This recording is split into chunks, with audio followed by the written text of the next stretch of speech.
સમાચારમાં આગળ વાત કરીશું સુરેન્દ્રનગરથી। સુરેન્દ્રનગર જિલ્લાના લીંબડી શહેરના પીપળાસરી વિસ્તારમાં બંધ મકાનમાં શોર્ટ સર્કિટના કારણે આગ લાગવાની ઘટના સામે આવી હતી। આગ લાગતા વિસ્તારમાં અફરાતફરીનો માહોલ સર્જાયો હતો અને થોડા જ સમયમાં આગે બાજુના બે મકાનોને પણ ઝપેટમાં લીધા હતા।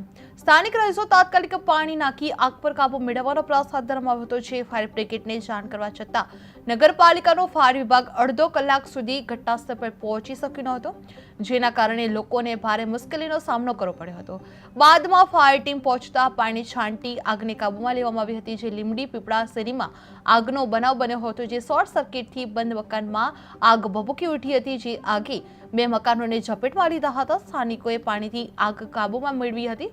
ફાયર બ્રિગેડ મોડું પહોંચતા સવાલો પણ ઉઠવા પામી રહ્યા હતા, જે આગે બે મકાનોને પણ ઝપેટમાં લીધી હતી, જે તાત્કાલિક પાણી નાખી આગ પર કાબુ મેળવવાના પ્રયાસો હાથ ધરવામાં આવી રહ્યા હતા, જે ફાયર બ્રિગેડને જાણ કરવા છતાં નગરપાલિકાનો ફાયર વિભાગ અડધો કલાક સુધી ઘટનાસ્થળ પર પહોંચી શક્યું ન હતું, જેના કારણે લોકોને ભારે મુશ્કેલીનો સામનો પણ કરવો પડી રહ્યો હતો।